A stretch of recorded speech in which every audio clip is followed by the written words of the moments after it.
Hello बच्चों, तो आप लोग कैसे हैं। उम्मीद करते हैं कि आप लोग सही होंगे और मन लगाकर पढ़ाई करते हैं, क्योंकि समय का कोई गिना नहीं जा सकता।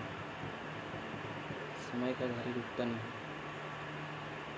वो अपनी नियत समय से चलते रहते हैं। तो आज हम फिर आप लोग के लिए लेके आए हैं क्लास 9 का चैप्टर 2 से, जिसका नाम है गति। उससे आप लोग को 10 प्रश्न और आंसर कराने वाले हैं। तो आइए हमारे साथ जुड़िए और हमारे क्वेश्चनों को देखिए और साथ में आंसर कीजिए। तो चलिए सबसे पहले क्वेश्चन नंबर 1 से करते हैं कि विस्थापन कौन सी राशि है। विस्थापन कौन सी राशि है। तो विस्थापन जो होता है सदिश राशि है। कौन राशि है? सदिश राशि है। फिर आपका नेक्स्ट क्वेश्चन दूसरा है कि त्वरण का सही मात्रक क्या होता है। जी, त्वरण का सही मात्रक क्या होता है। चलिए आंसर दीजिए। तो त्वरण का सही मात्रक हुआ बच्चों मीटर प्रति सेकंड स्क्वायर। और तीसरा क्वेश्चन है कि वेग का सही मात्रक क्या होता है।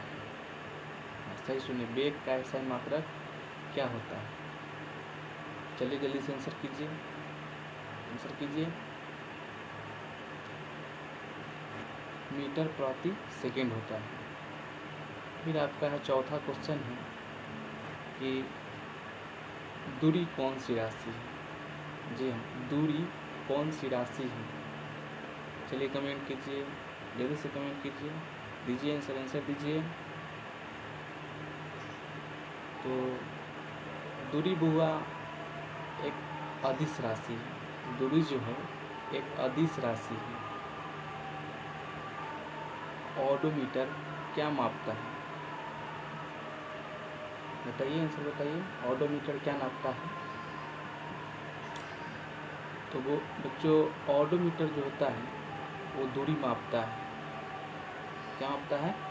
दूरी मापता है। फिर आपका नेक्स्ट क्वेश्चन है 6 नंबर कि बल और विस्थापन दोनों सदिश हैं, तो कार्य जो बल और विस्थापन का गुणनफल है, तो ये बताइए कि कौन सी राशि होगी। बताइए कौन सी राशि होगी। आप लोग आंसर दे दिए। सुनिए, इसका जो आंसर होगा, इसका आंसर हो जाएगा अदिश राशि। क्या होगा? अदिश राशि। फिर आपका नेक्स्ट क्वेश्चन है 7 नंबर कि एक समान त्वरित गति में कण का गतिपथ हो सकता है। क्या हो सकता है बताइए। इसका जो गतिपथ होगा बच्चों सरल रेखीय होगा। क्या होगा? सरल रेखीय होगा। 8 नंबर है क्या समान वृत्तीय गति में त्वरण होता है। इसका आंसर क्या होगा? इसका आंसर आप लोग बताइए, हम नहीं बताएंगे। ये क्वेश्चन आप लोग के लिए मिला है। असमान गति में त्वरण होता है, क्या होता है आप लोग बताइएगा। फिर आपका क्वेश्चन 9 नंबर है कि समान वृत्तीय गति में त्वरण होता है। जी, समान वृत्तीय गति में त्वरण होता है। क्या होता है बताइए।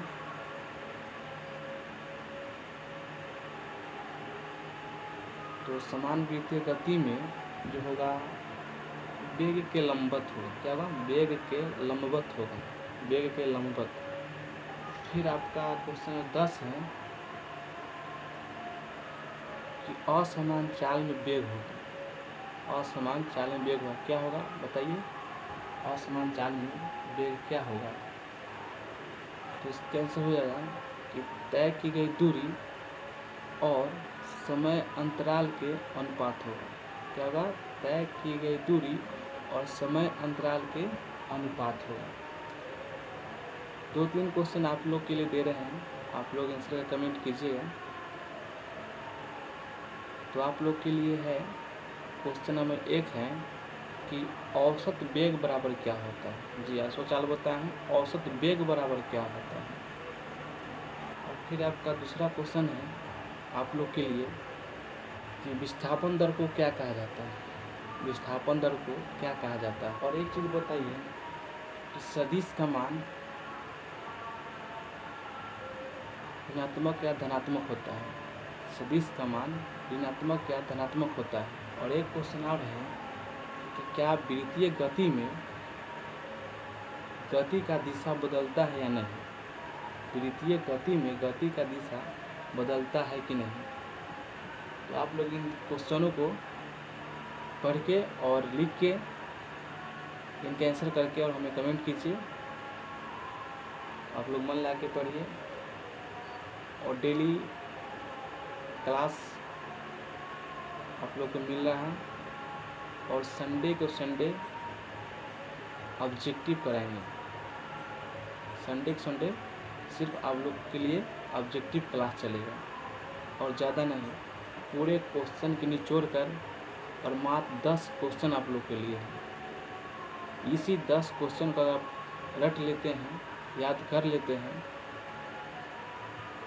तो कंफर्म है कि आप पास हो जाइएगा। क्योंकि ये सभी NCERT और भारतीय भवन के बुक को निचोड़ कर VIP दर्पण क्लासेस आप लोग के लिए कुछ यूनिक बना के लाती है। तो आपको